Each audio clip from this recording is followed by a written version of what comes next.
Welcome to Overtime, ladies and gentlemen, your one-stop shop for RLCS and all things Rocket League eSports. I'm your host, Wavepunk. I've got a findable carpet and nobody else with me. Only a findable carpet. It's just I found it, but I didn't find anything else. Yeah, well, we've established that we're the only things that make the show good. Apparently. So we figured, you know what? We'll just cut the excess fat. We wear black to mourn our fallen co-commentator brethren who have not joined us here at the desk. What do you think happened to all of them? They have died for this. I don't know. They have died for this. Hashtags Gibbs. No, I don't know. It is going to be just us today, but we're going to have fun anyways. I'm excited for it. The X Games happened this previous weekend. Oh my gosh, so much amazing stuff happened at this tournament. We don't have any footage from the tournament, but we can talk about the games. NRG, first time they have won in a LAN setting. This is one of the biggest $75,000 prize pool. They come out on top here. They've been so close so many seasons and so many tournaments. They finally pulled it out with Europe there in the building with them. What's funny is, too, when I watched Jacob stand up, there was still like 2 seconds left, but they were up by 2 goals, or by more than 1 goal. It didn't matter for them.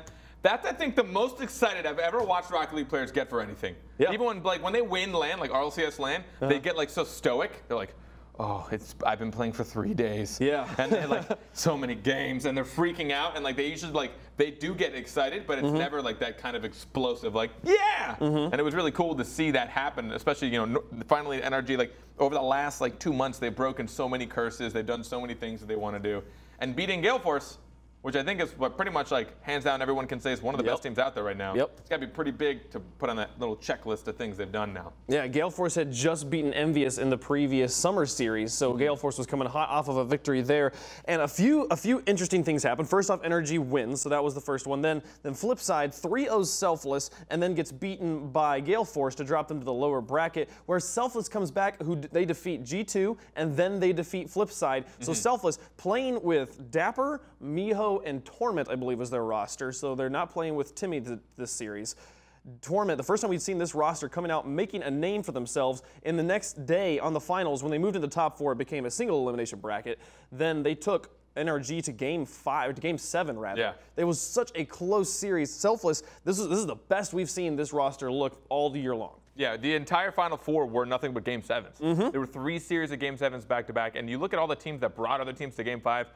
Rogue bringing, I believe, who was it? I think Envious. Bringing Envious to a Game 5 just in that round previous, which is, I think, as much as I always talk about Rogue, I know, like, Envious, I mean, they're world champions. Let's not forget about that.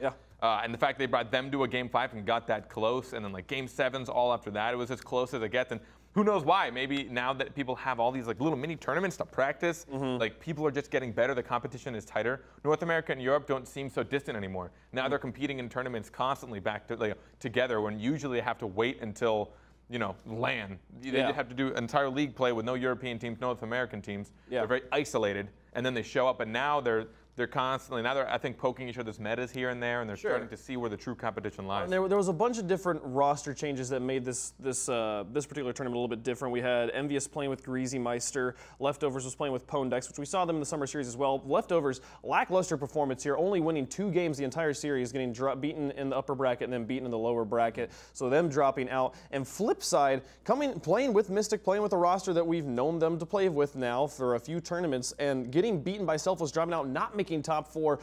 They did not play very well in the summer series either. They've been on a kind of a lackluster streak here. So Flipside, they're a team for me to keep my eye on right now as we're looking forward into season 4. And it's almost like keep your eye on, like, are they okay? Yeah, exactly. Like, should I call somebody? Is this going to be all right? They definitely seem to be in a slump, which is always one of those, like, they are like the team. Flipside is a team that's just been around. Everyone knows Marky and Cooks here. Everybody knows, and their third has switched now twice. Originally Mike Rules, then Greasy Meister. Now they've got a new third, Mystic. And when I'm seeing things from both, especially Marky and Cooks here, because they're like a duo that are pretty much unbreakable at this point.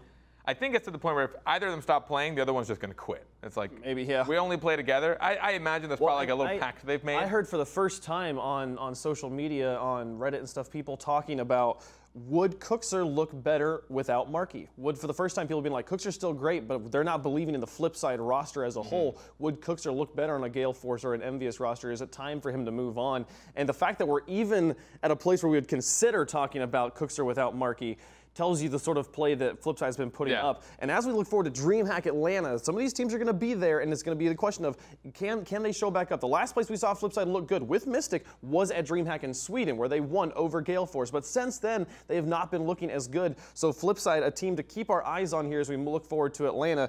And we had a poll running all this week on Reddit, where the community could vote for who they think the top 3 teams were. We're going to put forward our top 3 teams, and then next week we're going to go look and see who was right. Should we give all the people on Reddit analyst tags? Trust me, you don't want them. No. People will just ask you, what is an analyst all the time? They ask you some silly questions. I got my first troll the other day. He deliberately threw the game just because he saw who I was. He's like, sweet, we're tied up now. I'm just going to start scoring on my own net. Yeah, the title is a gift and a curse. Yeah, people know who you are. But we know, we'll talk about your top 3 here in a moment. I want to talk about Carpet's top 3 first. Okay. Give me your top 3. How generous of you. You know, I love going first. How'd you know? Oh, I don't know. I just wanted. So starting at number 3, I'll go 3 and work my way up. A lot of things have been happening, but a lot of teams have really shown kind of some consistency. My number 3 is going to be Team Envious. Now, world champions. The world champions are number 3. They seem to have been, I don't want to call it a rush because they haven't fallen off per se, but they are struggling against teams that are also really good. They haven't shown consistency against monster teams like Gale Force, like NRG, like certain teams. And, you know, we did just see them get beat by NRG. Or sorry, who did they? I'm forgetting that already. Let's not talk about it. Sure. They got beaten in Game 7 by Gale Force. Yeah, so I think that they hadn't played with Maestro in a long time, and they're kind of trying to regather that roster back up. They didn't bring him to LAN. They had Turbo Pulsa, who is now pretty much their big opponent. They have to worry about Turbo. He's on Gale Force, and they've been just dominating. They've been kicking butt. They've been doing a good job. You have to wonder if on Envious they're like, man, we were like, oh, of course we'll, Turbo being the sub, we won't bring him back on. We'll bring Maestro back on, and then Turbo's like, okay, I'm going to leave, and I'm just going to beat you over and over and over again. Like Envious has got to be thinking about it. And we saw them playing with Greasy Meister in the X Games where they were playing with Devo in the Summer Series. I don't know which roster we will see there. Maybe we'll get some clarification at some point. I think that's the big part too. That's kind of why I have it number 3 too. Like their roster keeps kind of switching about. They haven't locked that in fully. I don't know if that's official or they just have to keep substituting because people are doing things in the off season. I mean, these guys deserve vacations. They deserve to take breaks, and schooling gets in the way. So that, I think, is a big part of why I can't put them much higher than number 3. My number 2 is going to go to NRG. Now, I know they just won. I get that.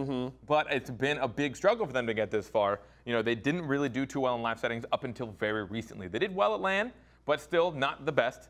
And now they're doing better. They finally took down Gale Force in a Game 7. You could see how stoked they were. They fought, tooth and nail for it. But it's hard for me to just take a single win and assume, yep, you've got this. You're going to dominate. They're great online, and they're starting to get better at LAN. I think they're slowly putting themselves to be a serious contender for LAN in Season 4, or like the champion for Season 4.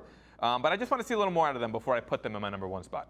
Okay. And then my number 1 spot, it has to go to Gale Force. It's too hard not to. They have shown so much non-stop since LAN. They won't stop. Turbo Pulsa. I mean, I don't even want. There's nothing to say about this guy that hasn't already been said. It's so impressive that he wasn't shown at all in Season 3. Showed up for the finals, didn't do too well. In the regional finals, they came in 4th. They didn't do so hot in their 3rd place game.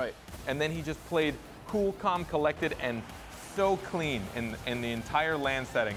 When the pressure needs to be on, especially when you're not even on the roster. Like, this isn't even your team. Probably didn't play with these guys at all. They did so well going through LAN, and since then, he's just taken that momentum and just pushed forward. We might break them down a little bit later. I know we're breaking them kind of down on some breakdowns, but just watching how they play is so meticulous and it's so cool. Seeing their positioning and how well they trust each other and the touches they can pull off they're not #Jacob things. Crazy, but they're all right there. Like all 3 of them. They fell to #Jacob things. They didn't know how to deal with them there at the X Games. But Gale Force coming to, it was 7 games. They had a 3-1 lead and then blew that there. It was. Gale Force is looking good, and you saw there in the highlight package, like all of the highlights were from different teams. Like Gale Force wasn't anywhere in the highlight package because all these players came from other teams and then realigned here onto this roster, and they have been just lights out good for so long. But we're talking about my top 3. I give you a lot of trouble for picking dark horses on previous overtimes. I'm just gonna go. I'm gonna take a page out of your book here. My number 3 is G2. Who did not perform well at all at the X Games. I know, but I think they have the secret weapon that they are playing in Atlanta, which is Kronovi's hometown. They're in Georgia, and I think Kronovi's going to be showing up in a way that we have not seen before. Then number 2, I'm going to go with Gale Force as well. I'm going to stick a little bit more with the results here. Gale Force, number 2. and NRG at number 1. Again, I think the Georgia factor is a big thing. You're in Garrett G and Jacob's home state. I think these guys are going to show up in a big way. And NRG, like we said, they've been on the tail of greatness for season after season here. 3-time online champs, but can't make it show up on the big day on the LAN stage. And they finally do that here at the X Games. I think they ride that momentum. I think Gale Force, I'm pretty sure Gale Force is going back over to Europe and then coming back. I don't know if they're staying. Either way, I still think NRG's got the edge here, and Gale Force is going to have their hands full. Yeah, I mean, a good reason why I think that they're kind of neck and neck right now, like 1 and 2. I mean, we have them just in opposite positions in the first and second slots. For me, you look at Gale Force, they've been around a lot, like shorter period of time. Sure, yeah. They haven't been around as long, and they're still slowly ironing that out. Now that can mean 2 things. A lot of teams go through a honeymoon phase where they're great, and then they get used to each other, and then they're bad. Sure. Well, I guess bad's a strong word. Not as good. They lose the edge because they're like, oh, we're going to be great, and then they stop trying as hard. I think NRG is, because they've stuck together for so long and they're finally finding success, I think they'll continue to find that success. But let's see. I want to know, community, what did you think? What was their votes? I want to know what the community thought here. Gale Force, clear favorite, and they don't believe in NRG at all. All right. To be fair, a lot of the voting happened before X Games, and I could understand why people would think in a LAN setting they wouldn't vote for NRG. But I don't know. 8% though? Really, guys? And 24% for G2? G2 up at 24. I want to have faith in G2, but they've been crushing my heart for the last like 4 months. They really haven't shown me what I want to see. They looked Number 2, guys? They looked good at Brisk, and then they did not look good in the X Games. So I still believe in G2. I don't know if I can put them at 2nd. I'll put them at 3rd. I want to see it all happen here. But guys, it's going to be a great show. Only me and Carpet. I'm excited. It's going to be great. Brisk Summer Series was lots of fun. When we come back from the break, we're going to have the top 5 plays from Europe. It'll be an exciting time. Don't go anywhere. We'll be right back.